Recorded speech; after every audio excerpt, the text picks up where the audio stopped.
Okay, now just continuing from the last video which just ended, we had just completed these two questions where we've shown which number is bigger than the other number by putting a greater than or less than symbol. If you want, you can, actually I do want you to do the following. I want you to just stop for a minute, go back to your textbook, and we're going to practice this skill in one of the exercises. So again, if you go back to exercise 4G, I'm just bringing that up there now. I want you to now do question 4 in exercise 4G, and that question is to state whether each of the following is true or not. And we've got less than or greater than symbols and all these numbers. Over here, don't worry about I and J yet, but you could try K. Now this equal sign with a line through it means is not equal to. So this question K is 5 over 10 is not equal to 5. Is that true or false? And don't worry about this question L. So mainly just the first two rows and maybe try question K. Right, once you've done that, please mark your work from the back of the textbook and then go back to your worksheet. Okay, back to the sheet. We're still ordering decimals. We're comparing them when we order them. And the next question is to write the following in ascending order. Now, ascending order means to put the numbers or place the numbers in order from smallest to biggest. So in all these numbers, we're going to have to see which one is the smallest. So let's look at all the whole number parts. Now, I've got a 2 here.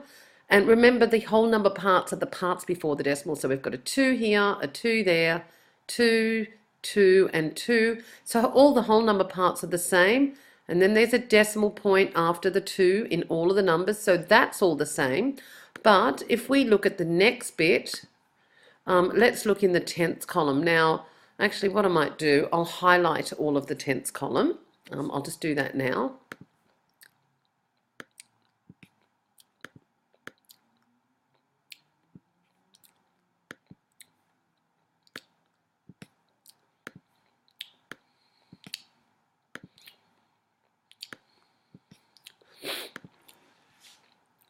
So remember, the tenths column is the first column after the decimal point.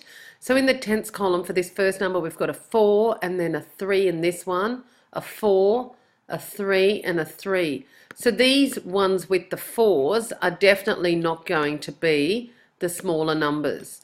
So we need to look at these 3 that are highlighted.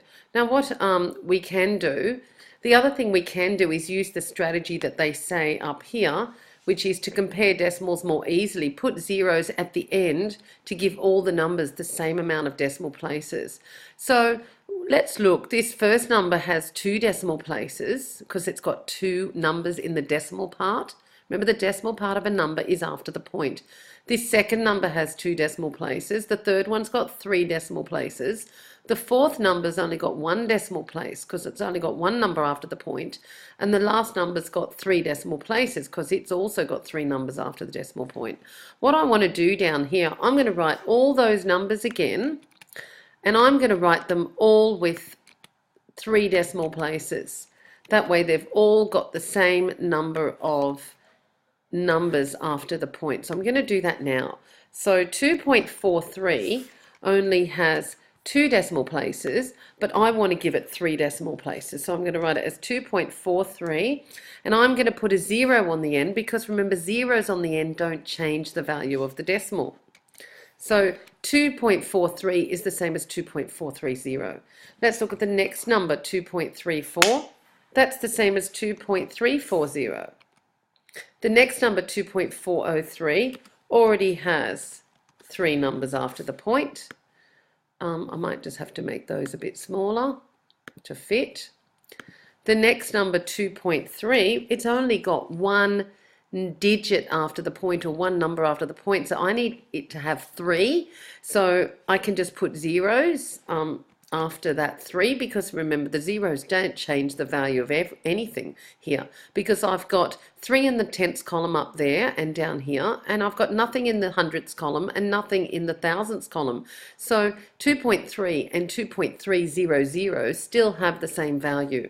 And the last number, 2.304, it already has 3 decimal places, so I'm not going to change it at all. So I've got this, remember the same numbers are written directly underneath. Now let's find the smallest number out of all these. Okay, remember the whole number bits are the same, and let's just read the bits after the decimal points, just like normal numbers. Okay, as I was saying, let's just compare the bits that are after the decimal point. So, because the 2's in front of the decimal point are all the same, then we've got the point in all the numbers. Then what we've got after the point is 430, 340, 403, 300, and 304. Now, of all those numbers, the smallest number is the 300. So our smallest number is 2.300.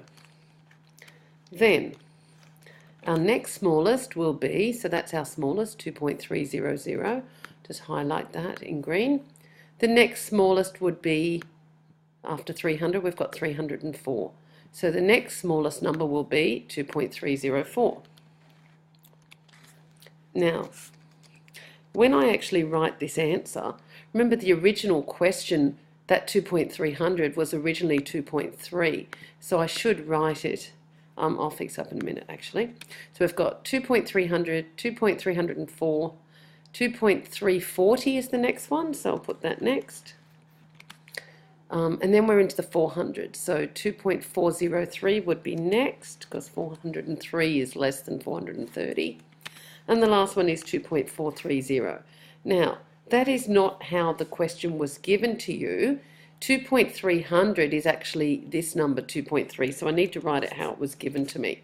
So those numbers in order are 2.3, then we had 2.304, now that was just that one, 2.304. Then we had 2.340, this one. So I'll just write up here that now in order, this is what they are. So the next one was 2.340, which happens to be just the 2.341. Remember the zeros at the end don't change the value of the decimal. Then the next one was 2.403. Well, that question was like that, or sorry, that number was like that. And the last one was 2.430. Now that 2.430 is actually 2.43.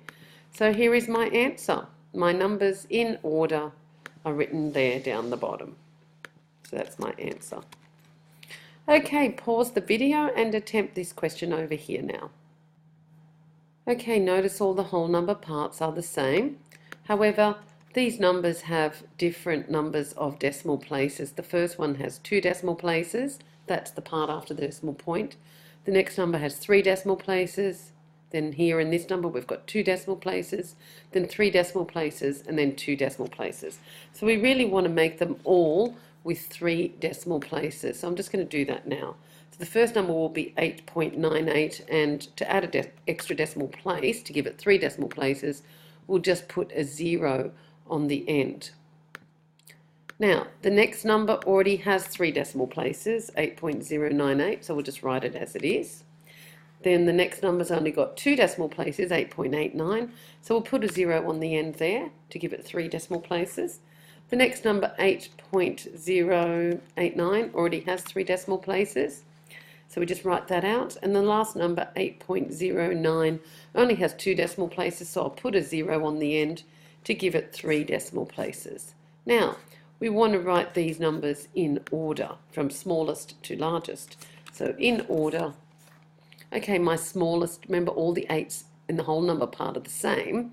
Let's just read the decimal bits. After the point we've got 980, 098, 890, 089 and 090. These ones with the 0 in the tenths column, so this first one here and this one here, 089, and 0.90, they're all small. They're all definitely small. But we have to see which of those three is the smallest. Is it 0.98, 0.89 or 0.90? Well, this 0.89 will be the smallest, so 8.089 is the smallest. Then, because it's really 0.89 is like 89, 0.90 is really 90, so it's 8.090. The next smallest would be this 8.098. Now let's look at the two numbers that aren't highlighted. We've got 8.980 and 8.890. Well, the 8.890 will be the smallest, and then the 8.980 will be the largest. And so your answer is similar to that, what's up there, but we've got to remove all these zeros on the end that we added up to these numbers. So the first one will be 8.089. Then 8.09 is the next smallest. Remember, we're trying to put these numbers here in order. So my answers have to be the same as these numbers, but obviously in a different order. Then my next number is 8.098. I didn't change that one. This next one, 8.890. I did add a 0 onto that before, so I'll just take it off now. So it's 8.89. And that last number, 8.980, had a this 0 added onto the end, so I'll just leave it off in my answer. So that's the answer to that one. So I'm just going to direct you now to the textbook so that you can practice some of these yourself. So to practice this type of question, I want you to go to exercise 4G in your textbook, question 9, and that's on page 171, and you can do these 4 questions, question 9A, 9B, 9C and 9D. And please do not forget to check your answers at the back of the textbook and mark your work. Now to the next page of the booklet. Now in this section here, we are converting decimals to fractions. Now it's really important, there are 2 ways that you can do this. If you just remember place value like what we were doing on the other page, then it should not be too hard to do this. So remember, decimals, what we've got here, are really special fractions which have denominators that are powers of 10. Now that's similar to that is the same as what we were talking about before, because here in this number here, 0.6, I've got my whole number part, which is in front of the decimal point, and I've got no whole number part. Then I've got my decimal point, and then I've got my 6, which is my decimal part. Now that 6 sits in the tenths column. So the value of that 0.6, if I want to change it to a fraction, well, I just have to really say what it means. I've got 0 in the whole number part, my decimal point, 6 in the tenths part. So 0.6 really means 6 over 10. Now, what you have to do with fractions, whenever you write a fraction, you always have to see if you can simplify it or not. Now, both 6 and 10 are even, which means that we can divide the 6 and the 10 both by 2. So I'm not going to write it down, but if you do 6 divided by 2, you will get 3. So 6 divided by 2, can you please write it down, Bart? So I want you to go next to the 6, I want you to go divide by 2 up there, and next to the 10, divide by 2. Remember, when you're simplifying fractions, you must always do the same thing to the numerator and the denominator. So I'm going to divide both the numerator and the denominator by 2. Actually, I have divided them both by 2. You can see I've just done it in this, I'll just put it in this blue colour. So actually the blue colour is not very clear, I'll just make it a little bit darker. So I've gone 6 divided by 2 is 3, 10 divided by 2 is 5. So remember, we're doing the same thing to the numerator and the denominator. So 6/10 can be simplified to 3/5. Okay, the next question. 0.35. There is nothing in the whole number part. There's my decimal point, and then I've got 35 in my decimal part. Now the 3 is in the tenths column and the 5 is in the hundredths column. That means that this decimal part should be written over hundredths because it goes into tenths, hundredths. It goes all the way to hundredths. So what I've got there is that I've got 35 hundredths. I don't want you to write it as 3/10 and 5 hundredths. We've just got 35 hundredths. Now we can simplify the 35 hundredths by dividing the numerator and the denominator both by 5. So if you divide 35 by 5, you get 7, and 100 divided by 5 is 20. So it simplifies to 7 on 20. So I've just shown that there where I'm dividing the numerator and the denominator by 5. This will